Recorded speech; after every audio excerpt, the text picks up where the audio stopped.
Hi, it's HardReset, and today I'm gonna show you how to remove folder in home screen on iPhone 16. So I have my folder right here, and the first option is to hold it and remove folder.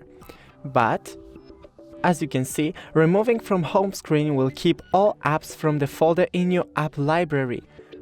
So when I do this, the utility disappears and are in here. So, oh no. I want to wait, where it goes?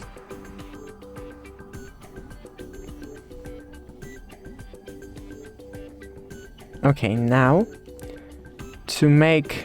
to remove a folder without this, just simply, as you can see,